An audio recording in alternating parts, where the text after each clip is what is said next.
வணக்கம் நண்பர்களே. நம்ம இதுக்கு முன்னாடி இருந்த வீடியோவில் சொன்னது மாரி, நமக்கு தகவல் கிடைச்சிருந்துச்சு. இன்னைக்கு ஈவினிங்குள்ள கேஒய்சி அப்டேட் பண்ணுறதுக்கு எல்லாம் சரியாயிடும் அப்படின்னு சொல்லி கிடைச்சிருந்தத நம்ம ஷேர் பண்ணியிருந்தோம். இப்போ அது மாதிரி இப்போ நமக்கு வந்து கேஒய்சி அப்டேட் பண்ணுறதுக்கு ஆப்ஷன் ஓப்பன் ஆயிடுச்சு. நீங்க இப்போ வந்து உங்களோட ஐடிய ஓப்பன் பண்ணுங்க. ஐடிய ஓப்பன் பண்ணி அந்த கேஒய்சி அந்த ஐகான டச் பண்ணீங்க அப்படின்னா, உங்களுக்கு வந்து அந்த வெரிஃபிகேஷன் பண்ணுறதுக்கு சப்மிட் பண்ண சொல்லி காட்டும். முதல்ல வந்து உங்களோட ஐடி இருக்கும். User ID. அதுக்கப்புறம் மொபைல் நம்பர் இருக்கும். அதுக்கப்புறம் கீழ வந்து பேர் கேட்டிருக்கும். அதில வந்து பேர் வந்து நீங்க உங்க பான் கார்டில எப்படி பேர் இருக்குதோ, அதே மாரி போடுங்க. பான் கார்டில இருக்கிற பேர் தான் இதுலயும் இருக்கும். மை வித் 3 இயர்ஸ்லயும் இருக்கும். அது கரெக்ட்டா போட்டுட்டு, அது கீழ வந்துட்டு உங்களுக்கு வந்து பான் கார்டு நம்பர் கேட்டிருக்கும். பான் கார்டு நம்பர் போடுங்க. பான் கார்டு நம்பர கரெக்ட்டா டைப் பண்ணுங்க. யாரும் தப்பா டைப் பண்ணிறாதீங்க.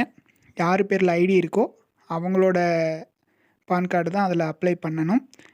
அத பண்ணிட்டு, அதுக்கு கீழ பாருங்க எஸ்எம்எஸ் இல்லைன்னா வாட்ஸ்அப்ன்னு கேட்டிருக்கும். அதாவது எதுல வந்து உங்களுக்கு வந்து ஓடிபி வேணும் அப்படின்னு சொல்லி கேட்டிருக்காங்க. அதில எஸ்எம்எஸ்ல வேணுமே எஸ்எம்எஸ்ன்னு குடுங்க. வாட்ஸ்அப்ல வேணும்னா வாட்ஸ்அப்ல குடுத்தீங்க அப்படின்னா, உங்களுக்கு ஓடிபி வந்து இந்த மாரி ரிசீவ் ஆயிடுச்சுன்னு காட்டும்.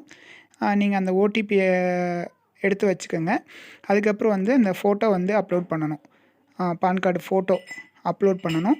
அத கரெக்ட்டா அப்லோட் பண்ணிட்டு, அதுக்கப்புறம் அந்த ஓடிபிய நீங்க கரெக்ட்டா என்டர் பண்ணுங்க. என்டர் பண்ணிட்டு சப்மிட் உங்களோட கேஒய்சி வந்து வெரிஃபிகேஷனுக்காக சப்மிட் ஆயிடும். அதுக்கப்புறம் அவங்க 1 நாள், 2 நாள் எப்ப அவங்க அத வந்து வெரிஃபிகேஷன் பண்ணி கிளியர் பண்றாங்க அப்படின்றத வெயிட் பண்ணி பார்க்கலாம். இத வந்து கரெக்ட்டா பண்ணுங்க. யாரும் வந்து தப்பா பண்ணிறாதீங்க. நம்ம நிறுவனத்த பொறுத்தளவுக்கு உங்களுக்கு தெரியும். யாராவது தப்பா பண்ணீங்க அப்படின்னா, அதுக்கு ஏதாவது ஒரு பெனால்டி இந்த மாரி ஏதாவது ஒரு காரணங்கள் வரலாம். அதே மாரி இப்போ புதுசா இப்போ தான் ஸ்டார்ட் பண்றாங்க அப்படின்றனால ஒரு சில டயத்துல ஓடிபி வருது. ஒரு சில டயத்துல ஓடிபி வரமாட்டேங்குது. மொபைல் நம்பர் நாட் மேட்ச்டுன்னு வருது. அந்த மாரி இஷ்யூ இருந்துச்சுன்னா வெயிட் பண்ணி பொறுமையா பண்ணுங்க. ஓடிபி வந்தவங்க கரெக்ட்டா குடுத்து சப்மிட் பண்ணிருங்க. இதுதான் இன்றைய தகவல். நம்ம வீடியோவ பார்த்த எல்லாருக்கும் நன்றி. சப்ஸ்கிரைப் பண்ணி சப்போர்ட் பண்ணுங்க. யாராவது சப்ஸ்கிரைப் பண்ணாம இருந்தீங்க அப்படின்னா. Okay friends. Thank you.